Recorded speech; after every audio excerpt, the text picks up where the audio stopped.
11월 19일 장전 시장입니다.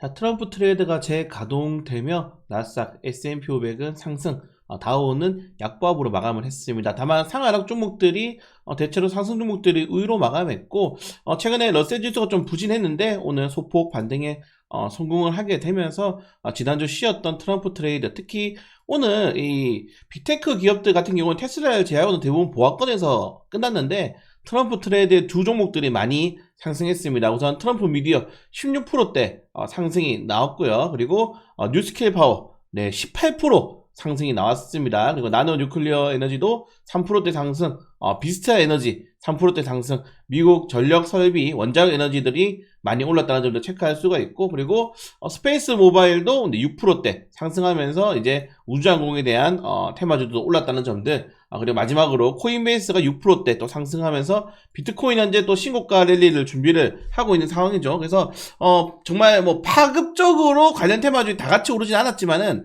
그래도 한 주 쉬었던 트럼프 트레이드가 재가동되는 모습들이 오늘 좀 보여줬다는 점들, 그리고 이 모건 스탠리 그 중에서 이제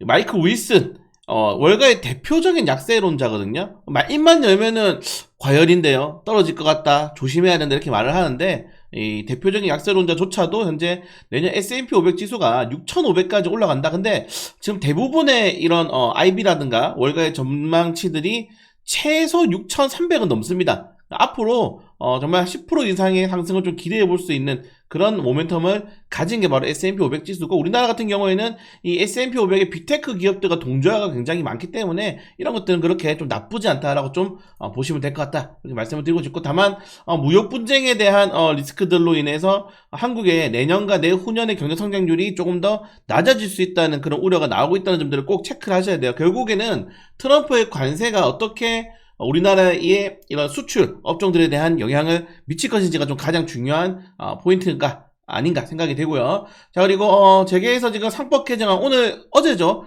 민주당이 이제 또 상법 개정안을 또 새로 발의를 했는데, 저는 이거를 이제 재계가 반대하는 이유가 명확하다고 생각합니다. 뭐 무작정 기업을 편드는 게 아니고 이렇게 상법 개정안뿐만 할 게 아니고 상속세랑 같이 개정해야 돼요.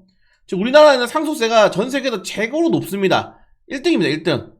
최고로 높은 상속세 중에서도 지금 보시면 여러분들, 우리가 왜 일을 하고 왜 우리가 돈을 벌겠습니까? 우리가 결국 잘 먹고 잘 사는 것도 있지만은 우리 부모, 내 자식, 내 형제들이 그것들을 좀 같이 누리면 좋겠다는 게 인류의 그런 뭐 원동력 아니겠습니까? 보시면은 1세대부터 3세대까지 만약에 우리나라 기준으로 상속이 되면은, 내가 만약에 100만원 가지고 있으면은 내 손자는 16만원밖에 못 받아요. 이게 무슨 세법입니까? 우리 아무리 돈 벌 때 다 내잖아요, 지금 우리나라 같은 경우에는. 그러니까 이건 지금 삼중과세거든요, 삼중과세. 삼중과세를 어느 정도 좀 완화시켜 주면서 상법도 개정해야 되는데, 그냥 그러니까 대체로 그냥 상법만 개정하자 이래버리니까 이게 지금 재계들이 반발을 하고 있는 겁니다. 그래서 상속세라든가 뭐 법인세라든가 이런 것들에 대한 좀 구체적인 논의가 좀 필요하지 않나, 저는 좀 그렇게 생각이 되고요. 달러 인덱스는 소폭 조정이 나왔지만 유가가 말썽이었습니다. 지금 이스라엘과 이런 레바논의 리스크, 그리고 러시아와 또 미국이 어제 바이든 대통령이 중장거리 미사일을 또 우크라이나에 허가를 하게 되면서 러시아가 또 3차 대전 할 수 있다라고 또 발언을 하게 됐죠. 그러면서 직시화적 리스크가 커지면서 유가가 무려 3%대 급등했다는 점들. 그나마 여러분들 3고 중에 유가가 안 올랐는데, 자, 간단합니다, 여러분들. WTIU가 70달러 돌파하면은 비상등이 켜진 거예요. 우리나라 같은 경우에는 좀 그렇게 생각하시면 된다. 10년물 국채금리가 4.2%, WTIU가 70 넘으면은, 달러 같은 경우에는 그냥 지금 계속 비상입니다. 달러가 원래 100선 위로 잘 돌파를 안 했는데 100선 아래로 안 떨어진 지가 꽤 오래됐거든요. 그래서 지금 또 3고의 위험이 좀 도사리고 있지 않나 생각이 돼서, 어제 뭐 다행히 삼성전자가 좀 크게 올라가주면서 오늘 우리나라 같은 경우에는 MSCI ETF가 2.86% 상승, 야간 선물도 플러스 3.1% 상승했거든요. 그래서 유가에 대한 좀 리스크만 완화시켜줄 수 있다면은 오늘 국내 증시도 좀 나쁘지 않은 흐름 보여줄 수 있다는 점들 체크하시면 될 것 같고, 골드만삭스는 여전히 달러 강세가 장기화될 수 있다는 점들을 좀 경고를 하고 있고, 내년에 원자재가 유망하다는데 모르겠어요. 지금 구리 선물 지수가 계속적으로 떨어지고 있고 런던 구리 지표도 계속 그냥 횡보를 하고 있거든요. 결국에는 중국, 그리고 무역에 대한 좀 이게 확산이 돼야 되고, 구리가 뭡니까 여러분들? 닥터 코퍼 전 세계 경제 지표를 그대로 좀 반영하는 거죠. 왜냐면은 구리가 안 들어가는 산업 자재가 없기 때문이죠. 근데 구리가 그렇게 높지 못하다는 거는 결론적으로는 경제 성장률이 전 세계적으로 그렇게 뛰어나지 않는다는 점들 좀 말씀을 드리고 싶습니다. 자, 그리고 UBS가 빅테크 기업들이 내년까지 무려 3,110억 달러 이상의 자금을 AI 인프라에 투자할 것이다. 이런 것들 뭡니까 여러분들? 전력 설비, 원자력 같이 올라갈 수 있다는 거죠. 그래서 전력 설비, 원자력이 비슷하다. 제가 뉴욕 증시, 저는 미국 주식 안 해서 잘 모르지만은 제가 보고 있는 것 중에서 제일 좋은 거는 비스트라 같다. 최근 영상에서 계속 말씀드리고 있고, 실제로 많은 분들이 사셨죠. 네, 제가 말씀드린 지 좀 오래돼가지고. 근데 비스트라는 굉장히 좋은 것 같습니다. 자, 그리고 미국이 이제 비트코인 현물 상장 지수 펀드 옵션이 또 될 가능성이 크다. 이게 이번 주 안으로 좀 나온다고 합니다. 그렇기 때문에 가상화폐 거래소 테마주들 또 비트코인도 올라가고 있고, 최근에 과열 단계에서 좀 조정이 나왔기 때문에 다시 한번 좀 올라갈 수 있다는 점들, 결국 트럼프 트레이드가 계속적으로 움직인다는 점들 좀 체크하시면 될 것 같고, 그리고 지금 이 중국이 반도체 또 굴기, 근데 사실은 중국이 반도체 굴기를 한 지가 좀 오래되었어요. 10년이 넘어가고 있는데 뚜렷하게 이제 잘 성과는 나오지 않고 있죠. 다만 반도체 굴기 하면서 뭐가 짜증나는 거냐면은 우리나라 기술자들을 빼가고 기술을 계속 훔쳐가죠, 이것들이. 그러면서 중국이 지금 이런 중국이 그리는 미래입니다. 중국 주도 내부 순환, 네, 국내 장비로 본토에 팹 구축한다. 이렇게 되면 뭐가 올라가겠습니까 여러분들? 서플러스 글로벌이라든가 피델릭스 관련 테마주들 올라갈 수 있다는 점들, 뭐 최근에 또 피델릭스 좀 떨어졌다고 찡찡거리시는 분들이 많은데, 이런 것도 보시면서 투자에 좀 방향성을 잡으시는 게 어떤가, 이렇게 말씀을 드리고 싶고요.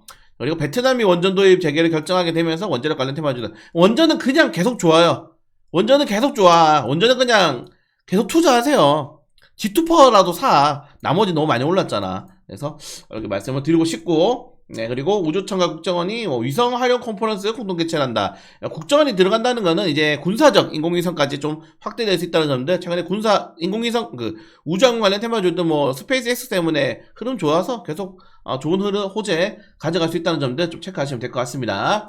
네, 이런 정도 내용이 있다는 점들 까지 보시면 될 것 같고, 슈퍼 마이크로 컴퓨터가 어제 내용 그대로 주가가 시간에 올라갔던 게 정규장에도 반영이 되었다는 점들. 근데 이렇게 하다가 또 안 낼 수도 있기 때문에 리스크들은 좀 조심하실 필요가 있을 것 같고, 블룸버그가 엔비디아랑 이제 구글이랑 양자 컴퓨팅 또 프로세스 설계를 한다고 합니다. 근데 오늘 아이언큐를 포함해가지고 양자 컴퓨터 관련 테마 다 떨어졌어요. 이게 악재가 좀 된 거 아닌가로 좀 해석이 되고, 아니면은 좀 과열되었다 최근에, 이렇게 생각이 되는데, 대기업들이 양자 컴퓨팅으로 진출하게 되면은 중소형 기업들이 그렇게 좀 시장에서 경쟁력은 떨어진다. 좀 저는 그렇게 생각이 되고 있습니다. 테슬라가 5%대 정규장에 7% 이상 또 올라가면서 돈 복사하더라고요. 네, 계속적으로 올라가고 있는 흐름. 네, 이제 338달러까지 다시 한번 더 근접했습니다. 정고점 구간까지. 그리고 넷플릭스가 최근에 타이슨과 이 퓨리, 네, 퓨리 맞나요? 제이크였나요? 네, 제이크가 복싱하는 거, 저도 이제 하이라이트만 봤는데, 이제 나이가 너무 많지 않습니까? 그래가지고 엄청나게 많이 봤는데, 이 불만사항이 폭주라고 합니다. 환불 요청이 폭주라고 해요. 타이슨 엉덩이만 봤다 이러면 버퍼링이 너무 심해가지고. 그래가지고 넷플릭스 이런 것들 올랐긴 하지만은 좀 악재가 될 수 있다는 점을 체크하시면 될 것 같고, 자, 오늘 일정 이슈가 굉장히 많습니다 여러분들.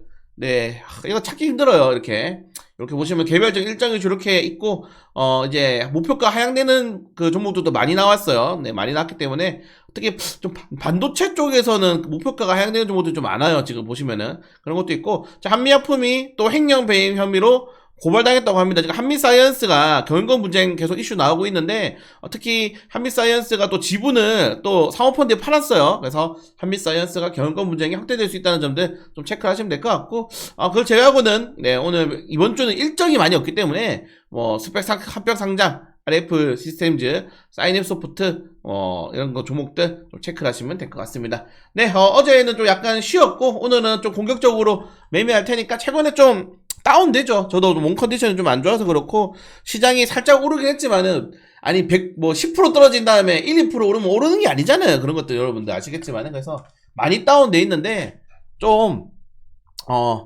힘을 내셔야 됩니다 여러분들. 힘 안 내실 거면은 지금이라도 은행 가셔가지고 적금으로 전환하시는 것을 좀 추천드리고요. 자, 주식은 긍정론자들이 계속 살아남습니다. 파이팅 하도록 하겠습니다.